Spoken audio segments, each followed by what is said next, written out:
I'm always excited, ready to jump at the chance anytime I can talk about Manhwa because I just love it so much. It's amazing and I just love it so much.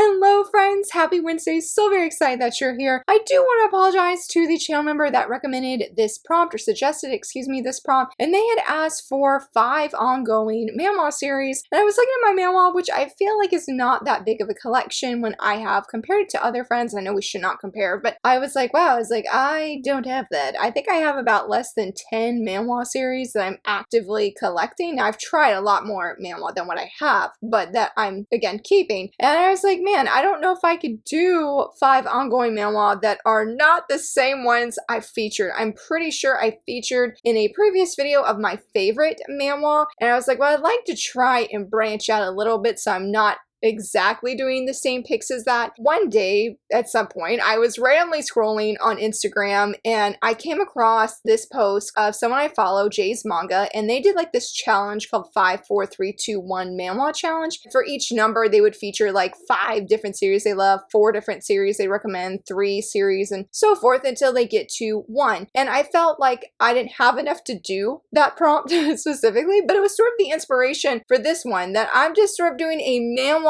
galore kind of video where I'm just sort of featuring a variety. They're all manhwa, but they're a variety and they don't all have necessarily like the same genre, or there's villainous, like it's all just different things that sort of came to mind when I was like looking at my collection. And I sort of laughed because we'll go ahead and start with number 1. We're gonna say my all-time favorite manhwa, which is gonna be just nobody's surprise, but that is Villains Are Destined to Die. I don't want to yap too much about this series because I love it so much. We could be here all day and I would gladly be excited for that chance to do so, but it is about our main female lead. Her name is Penelope. She was in Korea, something happens, and she ends up getting reincarnated or just put into this world, and she recognizes that it is the same otome game that she was playing before she fell asleep in, I would say, her previous life, I guess. In this otome game, Penelope is the villainess. She is starting off with this love score with each of the potential love interests at 20%, which is really, really low because if you get to 100%, then you have a guaranteed love fulfillment route with that character. The thing is, though, is if it drops below 20% and it gets to 0%, Penelope's life's going to be taken out by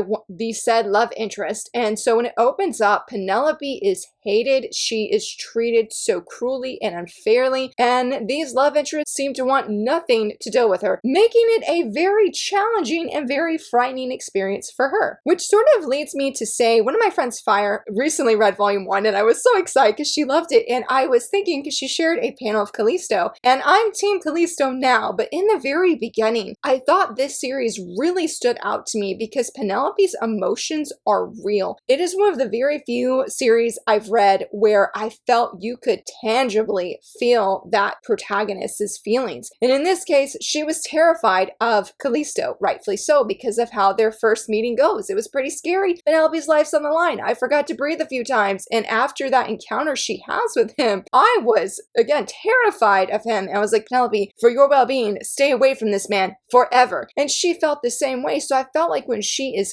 feeling certain emotions, they are expressed and conveyed so well that I really felt myself being in Penelope's shoes, or if not in her shoes, because I love Penelope. I don't want to be in her shoes, and I'm amazed by the decisions that she makes, that in spite of knowing that if that 20% gets down to 0, because in the beginning, in the first chapter, that number is dropping. So you are already right from the get-go feeling that there is tension, there is fear, and there is a deep growing concern that if Penelope messes up and says the wrong thing, that's it. The end. Game over. But yet here she is going out like to, I don't think it was a banquet or a ball. It was some kind of event though that she dresses up for, and she goes out. And I'm like, girl, what are you doing? Like, go back to your room and stay there. But she does not. In spite of everything she's feeling, in spite of knowing that her life is at risk, she's doing what she feels she needs to do. Now, do I always agree with Penelope's actions? She's my all-time favorite best girl right here. I love her dearly, but no,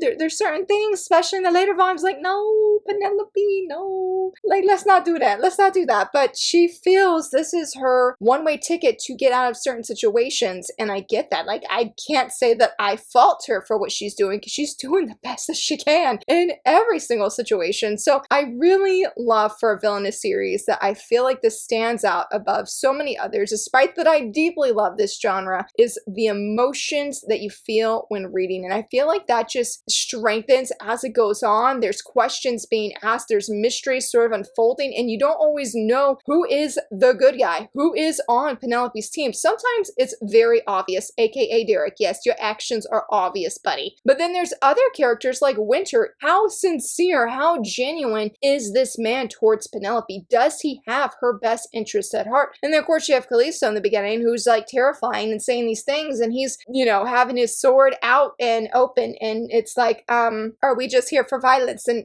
action? You know, like there's really good layers to this story that I feel like unfolds as it goes on, where you genuinely get to know each of the love interests, and I don't know if you would see all of their motivations. Like, I definitely keep up with spoilers, so I'm trying to think of what we have on English physically, not just digitally. It gets richer, where you really, again, get to know these guys and see things of what they're thinking, and you're just like, yeah, I see. And sometimes you don't always like what they're thinking. Very excited that we're getting the novel. I already have my copy pre-ordered. I'm not excited Derek's face is on it, period. But I am very interested to see more into Penelope's journey, how she's thinking, and I believe that we actually do get some of the perspectives from the male leads. One of them has a very scary perspective, and no, it's not Callisto. And I was like, I don't know how I'm going to feel about that, but I'm here, I'm seated. I've loved everything I've been seeing of this, and this is a series that I adore so much. I'm due for a reread, and I will just say, because I haven't shared it yet, Volume 8 is actually up for pre-order. I happened to come across it the other day, and I about screamed to my computer desk, because I was like, I didn't expect us to get it. Though,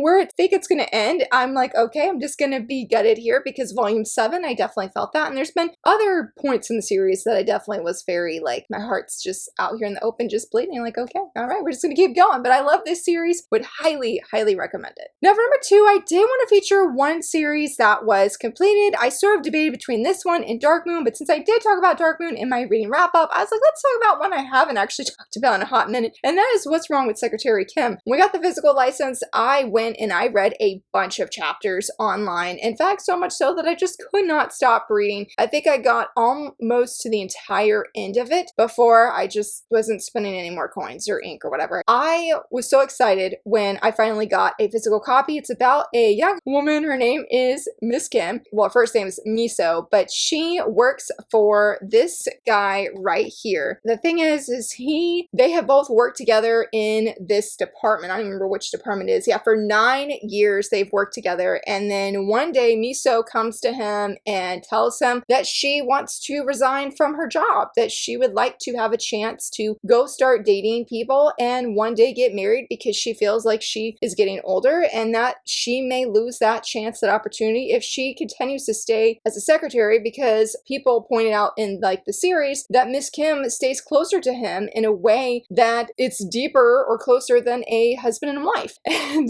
the guy here is very cocky, very confident, and very full of himself, and he just can't get over the fact that Miso would want to resign to go marry someone else. Like, so much so that he offers himself, that he's like, hey, you could keep working for me and be married to me and it'd be perfectly fine. She's like, no, that's not really what I was meaning. And so it is a rom-com that unfolds with him really trying to woo her and convince her to marry him and not lose her job at the same time. Granted, in the beginning, neither one of them necessarily have feelings for one another, but though they definitely bloom, and that was one of the most satisfying things. But one thing I think really made this interesting is, I'm not going to go too in depth about it because it would go into spoilers, but I will say there is a mystery that unfolds throughout this series, because this is a 6-volume series. I don't remember where I put my other volumes at, but I believe it's 6 volumes. You don't see much of it in the beginning. It sets up a lot of humor and comedy, and you're getting to know the characters, but then you start seeing that Miso has these flashbacks of these moments of this young child. We don't know who this young child is. She doesn't know who this young child is, but it leads her to want to start to find answers. And as she starts finding answers, things start becoming very complicated. She starts remembering, again, more and more things, not just related to that flashback, but other moments moments in her life, and it leads into this epic finale where we get like the resolution from this mystery and everything that unfolded. But also when it comes to the romance, it's a very fun time. I definitely wish I would have done a actual video review on this, because it's just a series that, while I haven't come back to recently since it ended, I believe earlier this year, I still think about it very fondly. And I definitely think if you like office rom-coms, that you will probably like this one a lot. Miso Kim, the way that she is able to handle the male lead is absolutely everything. She is not put off by his arrogance or like when he's acting really cocky. Like, she takes it all in stride. But I do love how she over time starts to become a little bit unnerved, because she's starting to realize she genuinely has feelings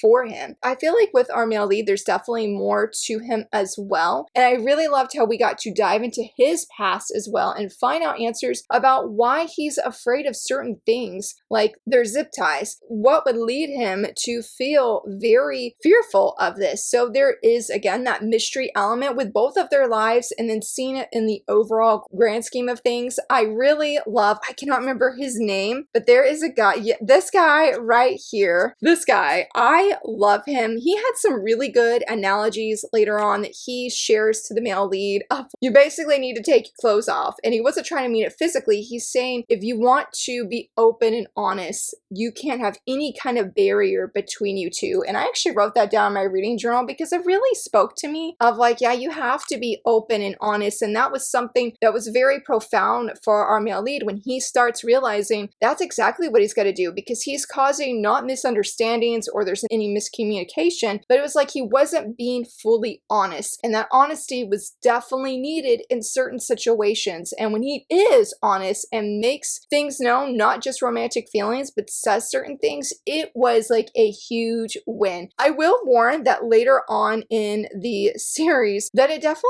has a little bit of a hint of spice. Nothing is shown, but definitely things are implied. And it was a beautiful romance that just slowly unfolded through the series. I know some people said they felt like the beginning was really boring when you compare this, say, to the business proposal, but I couldn't get into the business proposal. And I don't know if that's just because I had read this series first or I love these characters more. I don't really know, but I definitely just felt like the payoff of everything was 100% worth it. So if you want that mystery element and then you want that humor, what's wrong with Secretary Kim, and you want it completed, this manhwa is definitely a go-to that I would strongly recommend. For number 3, I was thinking about a series that I wish I would have picked up as it was ongoing, because now that it's completed, I don't realistically see myself going back to get the volumes, because I feel like it's a lot easier to say binge buy manga that you're behind on, but it's a whole other thing when you're trying to binge buy manhwa when it's at a $20 base retail price. And that's my gently raised beast. I read, goodness, I think I read almost all of this series. I think it was last year. I was sick at some point and I just randomly decided to try it, and I absolutely loved it. I was gonna get it physically and I got volume 1. Somebody left a really negative review and I was unsure of my feelings, so I never came back to it. And I totally wish I was not influenced in that kind of way, because this series, the character growth of one of the bad guys is one of the best I've ever read. It was amazing, phenomenal, incredible, and I deeply, deeply enjoyed it. But rewinding here, if you're not familiar with this series, it is about our female lead. I believe her name is Blondia, and she is the long lost princess, and she has been living with her, I think it was her mom, sort of in the slums of sorts. And that's when the royalty comes in and they're like, hey, you're that long lost princess and you're coming with us. Let's ignore the fact though that basically now she is mistreated, she's bullied, she's isolated, and nobody wants anything to do with her because I forget what feature she has, or it's just the rumor that she is the affair child or whatever, and so nobody wants to associate with her. So she's pretty much living on her own as this young child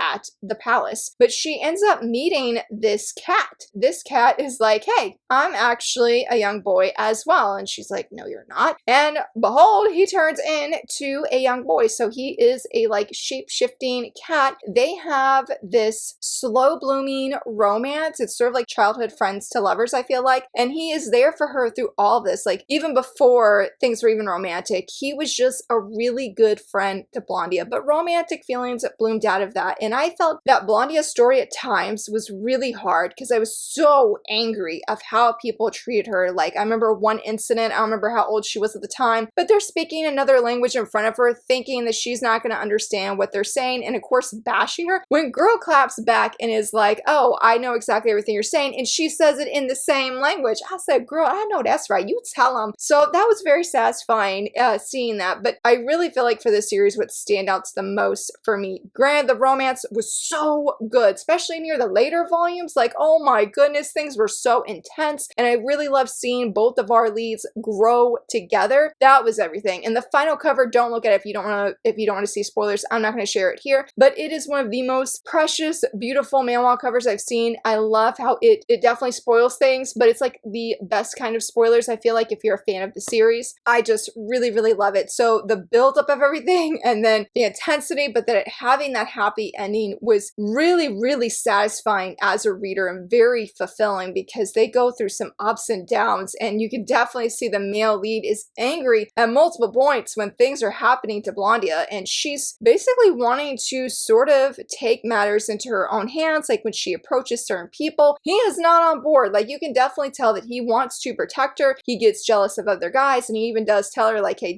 I don't want you talking to these dudes. I'm not happy. Nothing that was like overly extreme in my opinion. So I didn't feel like there was anything wrong with it, because I'm like, okay, I don't blame him, because I don't like how these other suitors are trying to treat her, because now suddenly she looks really pretty. Not that she has like this glow up or this change, but it's like people are starting to notice that she is different than what the rumors are saying, because there is a character in the royal family who is bashing her and spreading these rumors, and I was really not happy with that character. But one of the other characters that starts off very villainous, like that character growth was everything. Like it vividly just stands out in my mind that I was blown away by that character's transformation. It was something I was not expecting. I was like, oh, this is gonna be just your typical baddie in the royal family here and just gonna cause problems. But there was so much more to their character. Like I felt the side characters were really great, like when we get involved with them, because I know there was a female, I can't remember how she is involved with Blondia, but things were great with that, and I just really, really enjoyed it. So it's definitely, again, one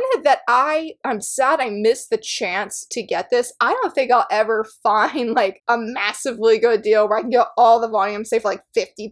Like I don't realistically see that ever happening, but should I come across that kind of chance, I would gladly take it. For number 4, I'm not sure how much I can say about this one, but I was brainstorming, I was thinking. So for this one is, what is one of the most recommended manhwa that I've gotten? And it was sort of between two, but I feel like as of late, I've gotten a lot of recommendations for this, and that is Not Your Typical Reincarnation Story. I believe this is a villainous manhwa, and honestly, I don't really know anything about it except for the female lead is reincarnated as the villain in her favorite novel, and she is determined to change things by being kind to everybody, but she's still married to this man, and this man is going to fall in love with the protagonist, so she, I guess, is maneuvering, working around that, seeing what she's going to do and everything. So, oh guys, my package just came. Hold on a second. Yes, it came. So let's go ahead and let's open it. Hold on a second. I gotta go get the other package. Okay, I was gonna unbox it on camera, but no, Amazon put it in 2 packages. So it was like extra protected. But the other title that I want to review for my Friday video is You Can't Live All on Your Own, Volume 1. Look how cute this cover is.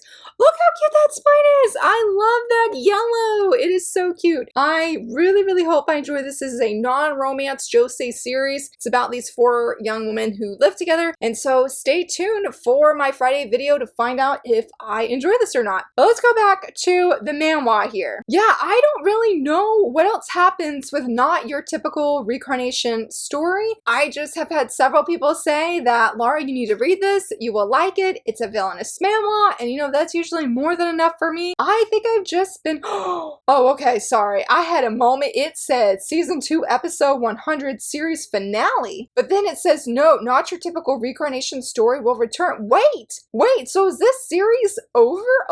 This was June 30th. Or is it coming back with a new series? Somebody keep me posted. Somebody let me know, because listen, I was gonna come try it sooner. I don't like when the series is completely over, okay? I don't like it like that, because then you gotta use ads and it just gets annoying with it. And I'm not using coins. But oh my goodness, I did not know. So yes, if you know anything about this one and want to pitch it to me to like, Laura, hurry they've been rated already, please don't hesitate to let me know. But I just thought it'd be fun to share the #1 manhwa recommendation that I have gotten. I definitely have also gotten one for my in-laws are obsessed with me, and I think it's The Villainous Turns the Hourglass. I feel like those would be like #2 and #3. Now for #5, I thought it'd be fun to say, what manhwa do I plan to read next? Honestly, I don't know, okay? So I have 2, and one of these, y'all are gonna be like, Laura, this is up in there, your top 5 favorite manhwa. Why have you not read it yet? And my answer is, I don't know.